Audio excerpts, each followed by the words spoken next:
আসসালামু আলাইকুম। আশা করি সবাই ভালো আছেন, আমরাও ভালো আছি। মিঠু কিচেনে আবার একটি নতুন রেসিপি নিয়ে চলে আসলাম। আমাদের আজকের রেসিপি হবে আমরা মজাদার শিরিষ পিঠা তৈরি করে দেখাবো। তো এখানে আমি 1 কাপ শুকনো চালের গুঁড়ি নিয়েছি রেডিমেড। এই শুকনো চালের গুঁড়িটা দিয়ে আজকে আপনাদেরকে শিরিষ পিঠা তৈরি করে দেখাবো। অনেকেই অনেকভাবে তৈরি করে দেখায়, তো আমি শুকনো চালের গুঁড়ি দিয়ে তৈরি করে দেখাবো। নিয়েছি স্বাদ অনুযায়ী লবণ, আর এখানে নিয়েছি জর্দা কালারের রংটা নিয়েছি আমি, আপনারা চাইলে ফুড কালারও দিতে পারেন, কোনো সমস্যা নেই। আর নিয়েছি হলুদ কালার করব, হলুদের গুঁড়ো। আর আমাদের লাগছে শিরিষ, এটা আমি 10 টাকা দিয়ে কিনে নিয়েছি। অবশ্যই ভালোটা নিতে হবে, যেটা ব্যবহার করা সেটা নেবেন না। এটা পিঠা তৈরি করার ক্ষেত্রে এটা কিনে ব্যবহার করতে হবে। আর লাগছে আমাদের স্বাদ অনুযায়ী পানি, নর্মাল তাপমাত্রার পানি নিয়েছি। তো এখন আমরা এই শিরিষের পিঠাটার ডোটাকে তৈরি করে নিব। ডোটা তৈরি করার জন্য প্রথমে আমাদের লাগছে চালের গুঁড়ি। তো আমি এখানে চালের গুঁড়িটা ঢেলে নিলাম, আমি অল্প করেই বানিয়ে দেখাবো আপনাদেরকে। আর আজকে আমরা পিঠাটা তৈরি করব এই কাঁঠাল পাতায়। আপনারা চাইলে কলার পাতাও নিতে পারেন, কোনো সমস্যা নেই। তো এখন দিয়ে দিব স্বাদ অনুযায়ী লবণ। তো এখন আমি অল্প অল্প করে পানি দিব আর মিক্স করব। তো এইভাবে আপনারা পানি দিয়েই মিক্স করে নেবেন। তো পানিটা একবারে দিতে যাবেন না, অল্প অল্প করে দিবেন, তাহলে কম বেশি হয়ে যেতে পারে। আমরা যে রুটি তৈরি করি তার চেয়ে গোলাটা একটু নরম হবে, যাতে আমাদের শিরিষে ঢুকতে পারে। আর এরকম খোলামেলা পাত্র নিতে হবে এই ডোটা তৈরি করার জন্য। তো আমি এভাবে ডোটাকে হাত দিয়ে মেখে ভালো করে রেডি করে নিব। তো এই তো এরকম হয়েছে, আমি আরেকটু পানি দিব। তো 1 কাপ গুঁড়ির জন্য আমি কতটুকু পানি নিব, কতটুকু দিব সেটাও বলে দিব মাখানোর পরে। তো আমি 1 কাপ গুঁড়ির জন্য তো আধা কাপ পানি নিয়েছিলাম। তো আমাদের ডোটা কিন্তু ঠিক এই যে এরকমই হবে, দেখুন, বেশি পাতলাও না বেশি ঘনও না। তো আমার এতটুকু পানি আরও রয়ে গিয়েছে। তো এখন ভালো করে এভাবে মেখে তারপরে রংটাও অ্যাড করব, সেটাও দেখিয়ে দিব। তো আমাদের মাখানো হয়ে গিয়েছে, আর মাখানোর পরে ঠিক এই তো এরকমই হবে। এর চেয়ে শক্ত হলে আবার শিরিষ দিয়ে বের হতে চাইবে না। তো এখন আমি এখান থেকে যতটুক কালার করব অতটুকু নিয়ে নিব। তো আমি এতটুক রেখেছি, এটা সাদা হবে, আর এখানে দুই কালার হবে, মোট 3টা কালার হবে আমাদের পিঠাটা। আর আমাদের এই শিরিষ পিঠার রেসিপিটা যদি আপনাদের ভালো লেগে থাকে অবশ্যই লাইক, শেয়ার, সাবস্ক্রাইব, কমেন্ট করতে ভুলবেন না। তো আমি এই তো জর্দা রংটা অ্যাড করে দিচ্ছি। তো এই জর্দা রঙে কিন্তু কালার চলে আসবে। আপনারা চাইলে যে বাজারে ফুড কালার পাওয়া যায় সেটাও দিতে পারেন। তো দেখুন, তো কালার হয়ে গেল। ফুড কালারের থেকে এই শুকনো কালারটাই সবচেয়ে ভালো হয়, দেওয়ার সাথে সাথেই কিন্তু কালার চলে এসেছে, দেখতেই পারলেন। তো আমাদের অরেঞ্জ কালারটা হয়ে গেল, আমরা যে জর্দা কালারটা দিয়েছিলাম দেখতেই পাচ্ছেন। এখন আমরা হলুদ কালারটাও করে নিব।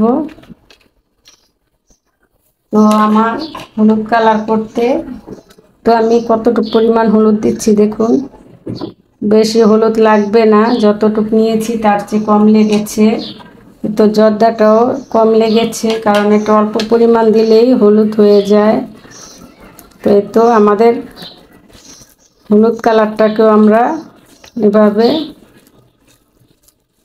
মেখে নিব। আপনারা চাইলে পাতা কালার যে যেরকম কালার দিতে চান কোনো সমস্যা নেই।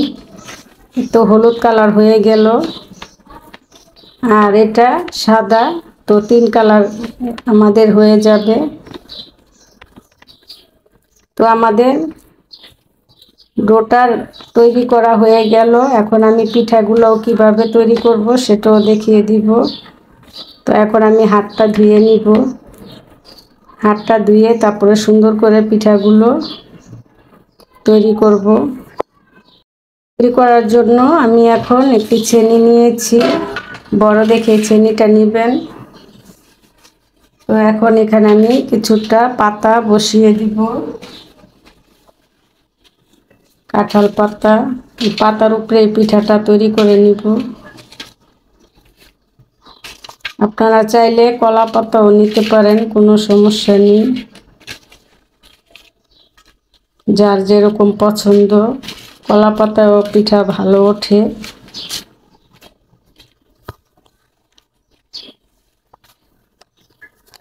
তো পাতাগুলো বিছিয়ে নিলাম। এখন এই শিরিষটা খুলে নিলাম।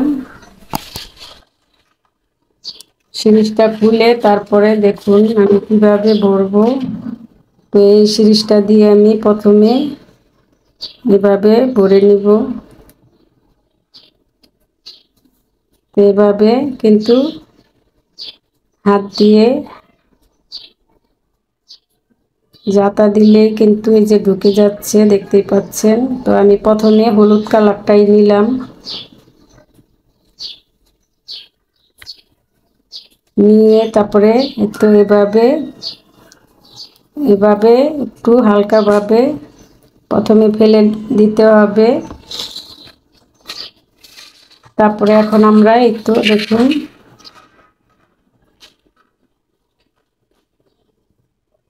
এভাবে প্রথমে গোল করে, এটা আপনারা যেরকম ইচ্ছা এরকম করে ডিজাইন করে দিতে পারবেন।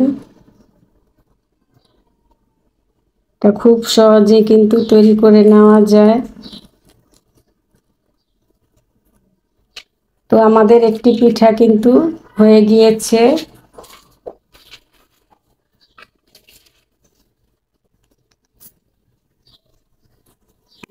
এখন আমরা আবারও একটু এবার আমরা নিব এই তো অরেঞ্জ কালার। প্রথমে আমরা হলুদটা তৈরি করে দেখালাম।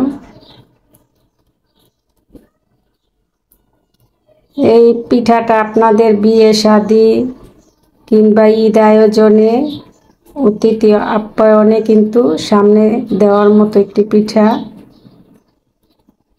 আপনারা কোন জায়গা থেকে আমার এই পিঠার রেসিপিটা দেখছেন অবশ্যই কমেন্ট করে জানাবেন। আরও কী কী রেসিপি দেখতে চান সেটাও জানাতে পারেন। তো আমি এখন অরেঞ্জ কালারটা বানিয়ে নিব। তো অরেঞ্জ কালারটা আমি কীভাবে বানাবো দেখুন। অরেঞ্জ কালারটা আমি এভাবে পাতার শেপে দিয়ে দিব।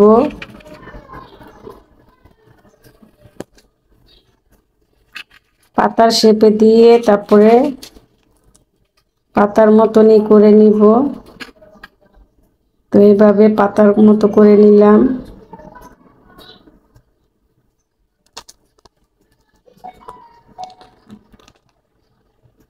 তো দেখুন কিভাবে দিলাম পিঠাটা।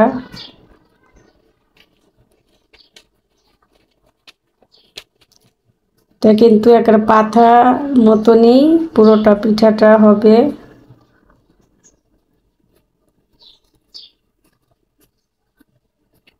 তো আমাদের 2টা পিঠাই হয়ে গেল। তো এখন পিঠাগুলো এভাবে সাইড করে নিব। এবার আমরা সাদাটা তৈরি করে দেখাবো।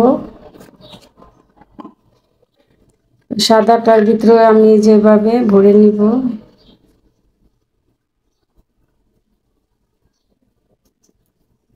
এভাবে ভরে তারপরে পিঠাটা তৈরি করব।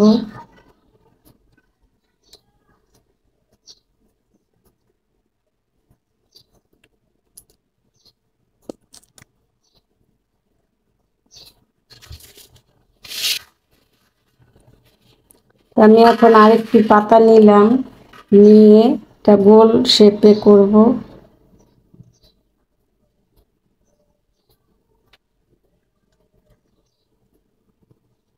এভাবে গোল করে করলে কিন্তু দেখতে ভালো হয়, দেখতে পাচ্ছেন। আর এখন কিন্তু অনেক গরম, তো এই গরমে পিঠাটা কিন্তু শুকিয়ে নিতে পারবেন। তো আমাদের এই তো 3 কালারের 3টি পিঠা হয়ে গেল। এই পিঠাটা আবার ভাপ দিতে হবে, তো আগে আমি তৈরি করব, তারপরে ভাপ দিব। তো আমি আপনাদেরকে আরও কয়েকটি পিঠাই তৈরি করে দেখাচ্ছি।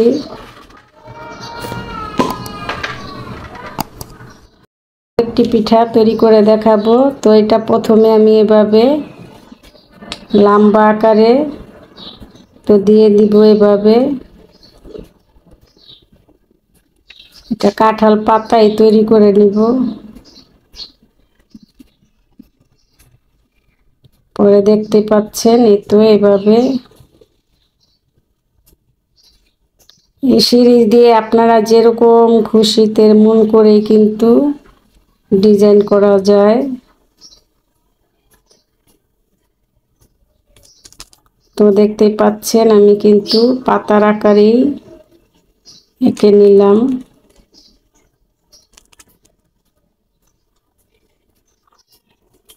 তো এই তো আমাদের পিঠাটাও হয়ে গেল। এবারে পিঠাটাও তো আমি আরো একটি পিঠাও তৈরি করে দেখাবো। এখন আমি অরেঞ্জ কালারটা নিব।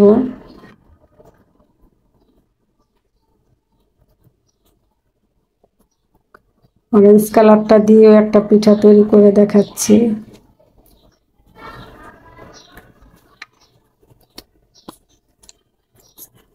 তো নেওয়া হয়ে গিয়েছে। এখন আমি এখানে আরেকটি পাতা দিয়ে দিব, দিয়ে তারপরে এইভাবে গোল শেপ করে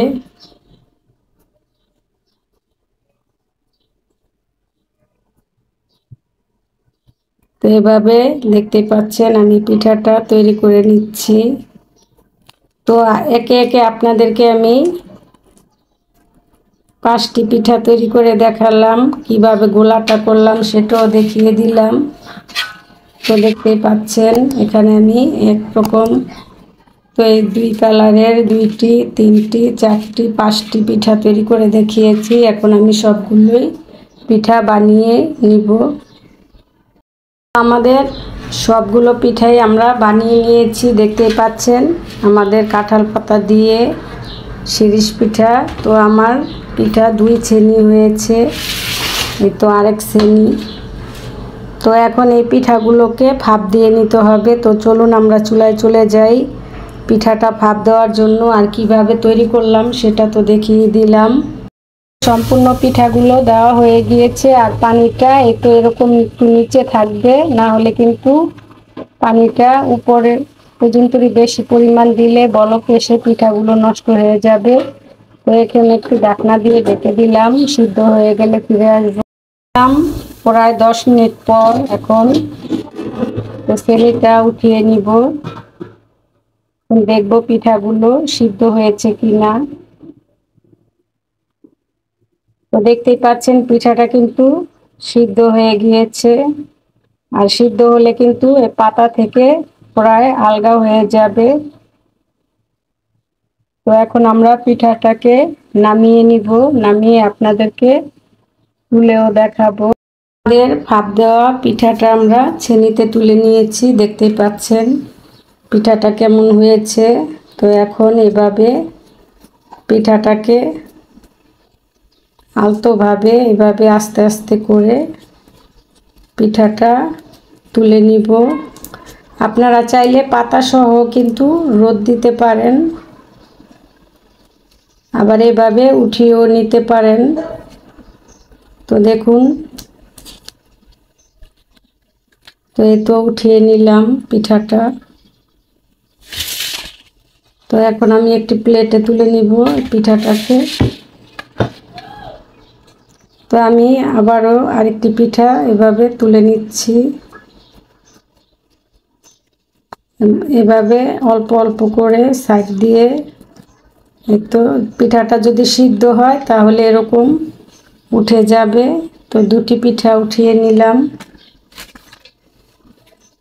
আর পিঠাটা বানানোর সময় একটু ঘন করেই দিবেন, তাহলে পিঠাটা উঠতে সাহায্য করবে। আর বেশি পাতলা হলে পিঠাটা উঠবে না, ছিঁড়ে যাবে। তো দেখুন আমার পিঠাটা ঠিকঠাক হয়েছে দেখে উঠে গিয়েছে। এই তো 3টি পিঠা উঠিয়ে নিলাম।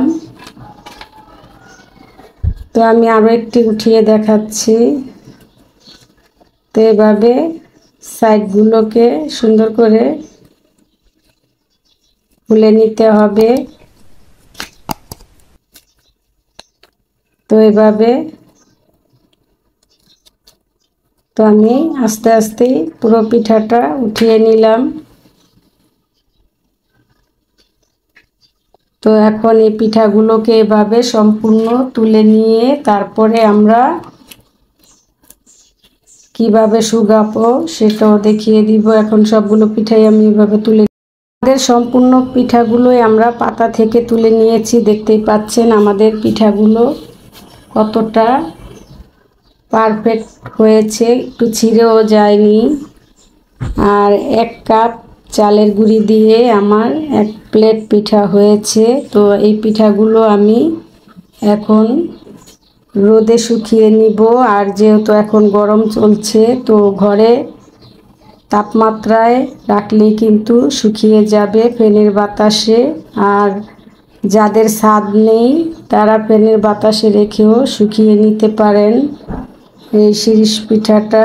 তো আমি পিঠাটাকে শুকিয়ে নিব, শুকিয়ে নিয়ে তারপরে ভেজেও দেখাবো পিঠাটা কেমন হলো।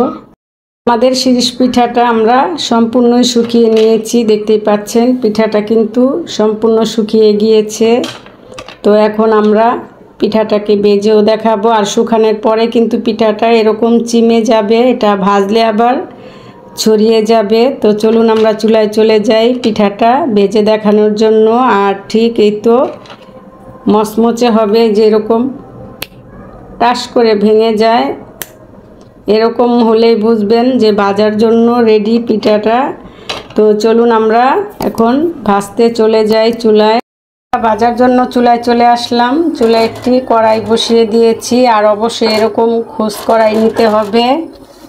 তো এখন দিয়ে দিব একটু তেল, রান্নার সয়াবিন তেল। তেলটা অবশ্যই একটু ডুবো দিতে হবে যাতে পিঠাগুলো তেলের ভিতরে ডুবে থাকতে পারে, তাহলে পিঠাগুলো কিন্তু ফুলতে সাহায্য করবে। তো আমি এখানে